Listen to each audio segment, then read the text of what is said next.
बहुत पुरानी बात है। एक किसान था, उसके पास सैकड़ों एकड़ जमीन थी। मात किसान बूढ़ा हो चला था। उसका एक लड़का था, उसका नाम सुरेश था। एक दिन अचानक जमींदार की मृत्यु हो गई। अब सारी जमीन की देखभाल उसके लड़के सुरेश के ऊपर आ गई। लेकिन सुरेश को खेती बाड़ी और मेहनत करना अच्छा नहीं लगता था। वह जल्द ही बहुत अमीर बनना चाहता था। तभी किसी ने उसे पारस पत्थर के बारे में बतलाया। पारस पत्थर एक ऐसा पत्थर होता है जिसे किसी भी धातु से स्पर्श करने पर वह धातु सोना बन जाती है। सुरेश किसी भी कीमत पर पारस पत्थर पाना चाहता था।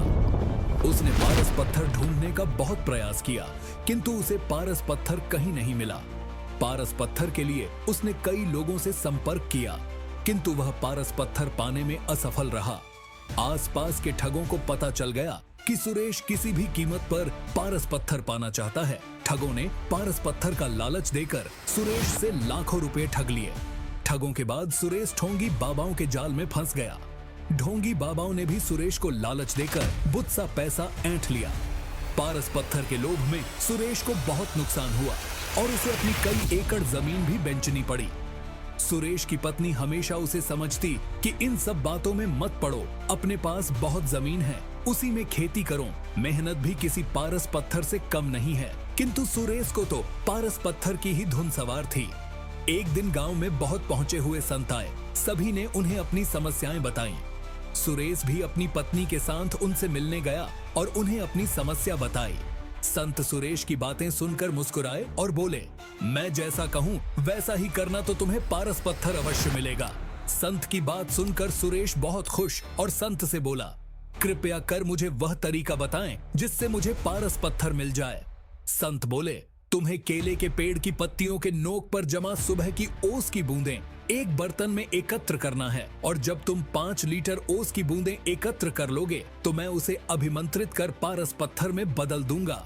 लेकिन याद रहे, ओस की बूंदों में तुम पानी मिलाकर धोखा देने का प्रयास करोगे तो तुम्हारी पूरी मेहनत पर पानी फिर जाएगा और ओस की बूंदें पारस पत्थर नहीं बन पाएंगी।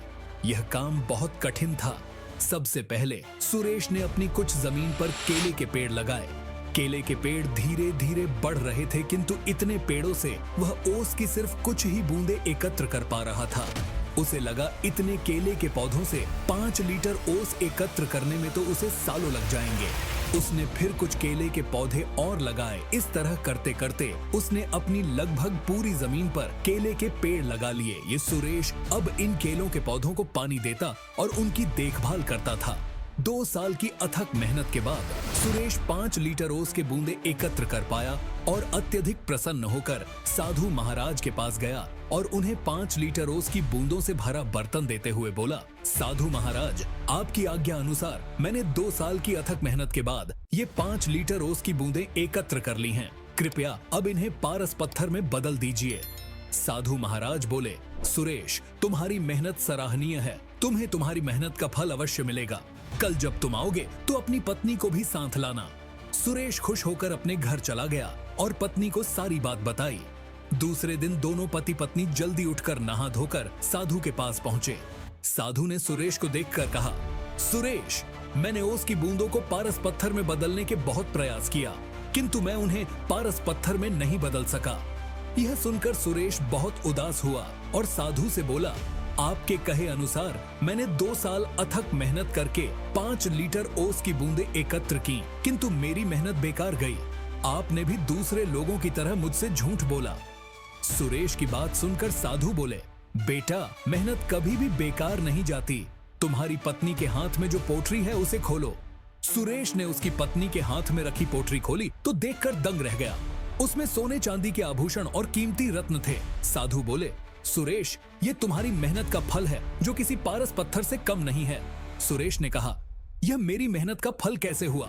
साधु बोले, तुमने 2 साल से मेहनत करके जो केले के पौधे लगाए थे, 2 साल से उनमें फल भी लग रहे हैं, किंतु तुम्हारा पूरा ध्यान पारस पत्थर और ओस की बूंदों पर था और तुमने फलों पर ध्यान ही नहीं दिया।